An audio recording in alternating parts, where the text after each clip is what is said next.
Bonjour, un excellent début d'après-midi à toutes et à tous. Il est 13h sur Al-Oula, c'est l'heure du journal. Je vous propose les principaux titres de l'actualité de cette journée.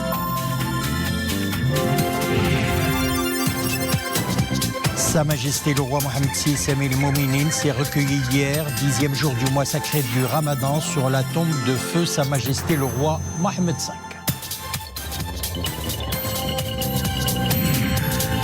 Covid, crise sanitaire et économique et impact sur l'auto-entrepreneuriat. Nous vous proposerons 3 exemples dans la ville de Casablanca.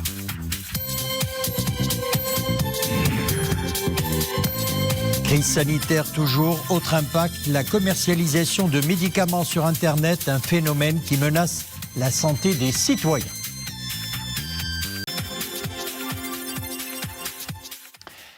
Hier, à Rabat, Sa Majesté le roi Mohammed VI Amir al-Mouminin, accompagné de son Altesse royale le prince héritier Moulay el-Hassan et de son Altesse royale le prince Moulay Rachid, s'est recueilli sur la tombe de feu Sa Majesté le roi Mohammed V.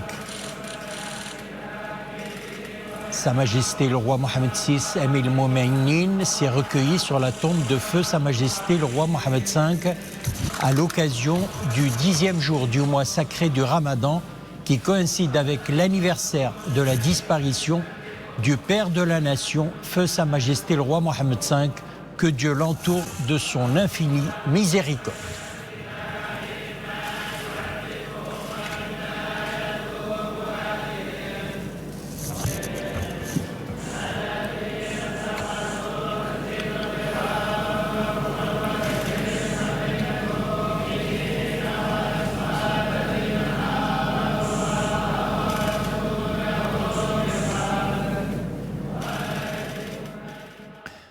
Justement, à l'occasion du 62e anniversaire de la disparition de feu Sa Majesté Mohammed V, le Centre marocain pour la tolérance et le dialogue interreligieux a organisé un webinaire durant lequel le Maroc a été qualifié par le haut représentant de l'Alliance des civilisations des Nations Unies, Miguel Ángel Moratinos, de modèle en matière de tolérance et de dialogue interreligieux, Nawel Goureri et Oumaima Ramli.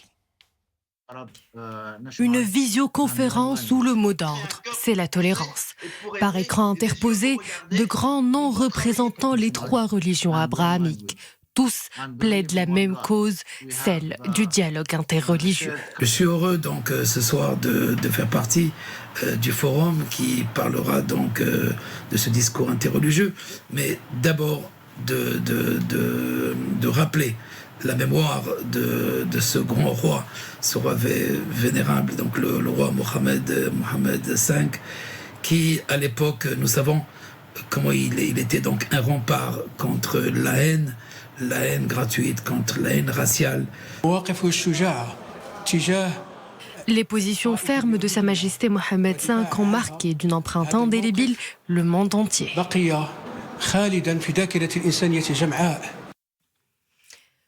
Le Maroc, c'est exemple en matière de préservation des droits des croyants, de coexistence et de pluralité.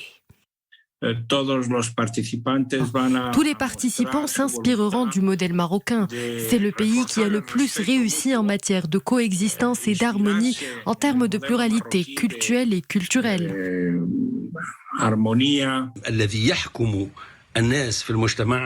Ce qui régit les termes de la coexistence dans un pays, c'est bien ses lois et son arsenal juridique. Un débat de haut niveau à travers lequel le Centre marocain pour la tolérance et le dialogue interreligieux rend hommage au Père de la Nation, feu Sa Majesté Mohammed V, celui qui a posé les jalons d'un Maroc de communion et d'altérité. À présent, les chiffres liés à la campagne vaccinale, le nombre des personnes vaccinées avec la première dose à la date d'hier, 16h, atteint 4 717 551 personnes. Le nombre de celles qui ont reçu leur deuxième injection s'élève à 4 209 470 personnes. Pour ce qui est des chiffres concernant l'évolution de la situation épidémiologique, eh bien, jusqu'à hier, 16h, 592 nouveaux cas ont été enregistrés, 542 guérisons et 7 nouveaux décès. Le nombre des cas actifs s'élève à 5132 et celui des cas sévères ou critiques à 374, dont 14 sont intubés. Depuis l'apparition de la pandémie, justement, le monde de l'entreprise tourne au ralenti. Les auto-entrepreneurs voient à leur tour leur activité affectée par les effets de la crise sanitaire. À Casablanca, le reportage est signé Hassan Zaki, Mohamed Laroui et Mariam Messi. Abdallah Suili opère dans l'artisanat. Ce travailleur indépendant essuie depuis des mois de lourdes pertes financières. 2020 a été une année chaotique pour son business. Mes affaires marchaient très bien jusqu'à ce que la pandémie ait fait surface. Les bazaristes que je fournissais ont dû baisser le rideau faute de visiteurs. La pandémie, une onde de choc pour ces auto-entrepreneurs. Nombreux à encaisser les répercussions d'une crise inédite, ils s'inquiètent de voir le revenu s'amenuiser et leurs charges s'accumulent. Les PME avec lesquelles nous collaborions ont mis la clé sous la porte pendant les mois de confinement. Cet arrêt a mis notre commerce à genoux.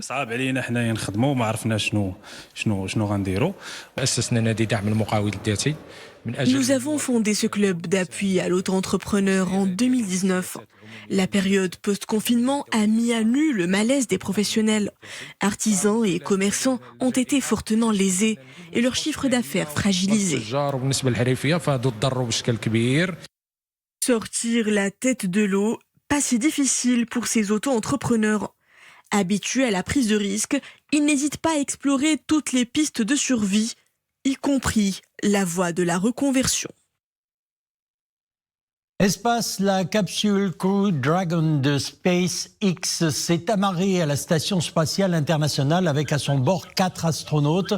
La première phase a commencé à 9h08 GMT à 424 km au-dessus de l'océan Indien.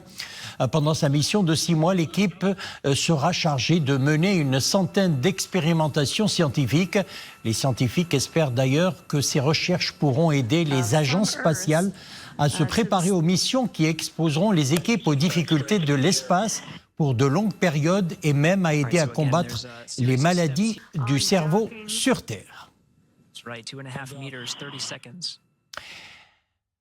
On revient sur Terre et chez nous, plus exactement, élection des délégués des salariés du secteur privé.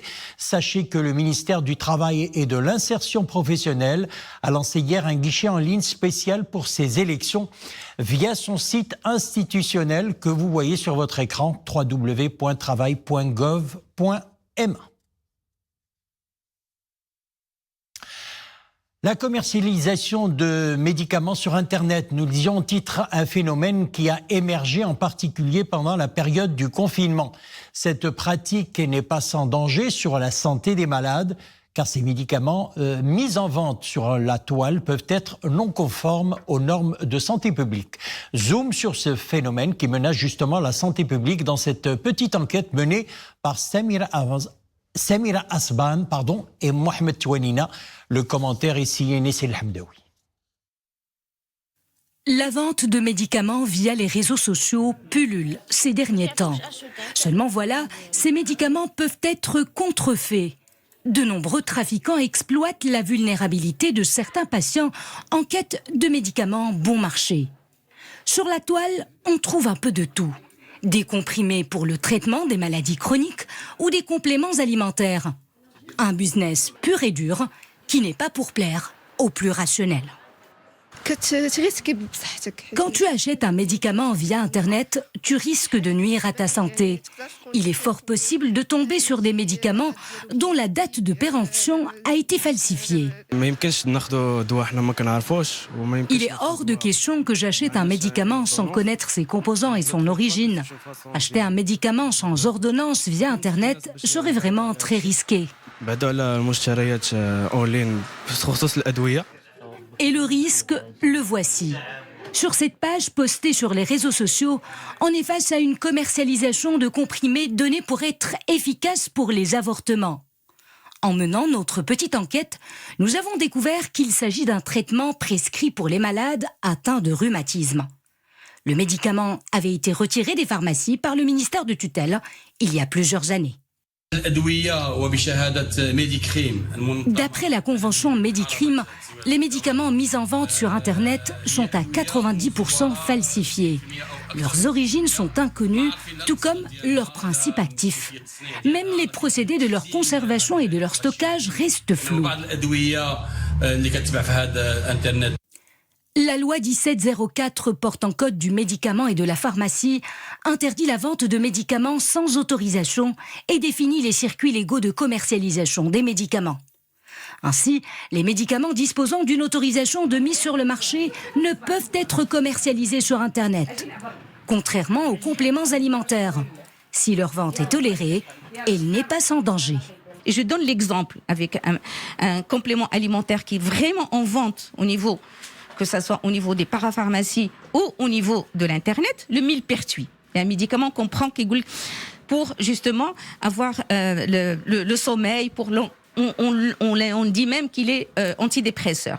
Et ben, il a des interactions médicamenteuses atroces avec d'autres médicaments. S'il est délivré chez nous, on va accompagner avec le conseil. C'est quoi? Ne prenez pas ce complément alimentaire avec tel et tel et tel médicament. Ça peut soit nuire, soit annuler l'efficacité.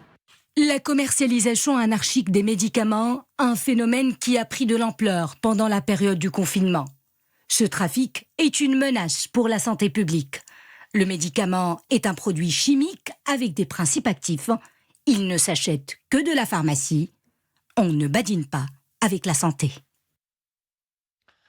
Un vent de restauration souffle dans l'ancienne Médina d'Essaouira. Son patrimoine architectural subit les aléas du temps.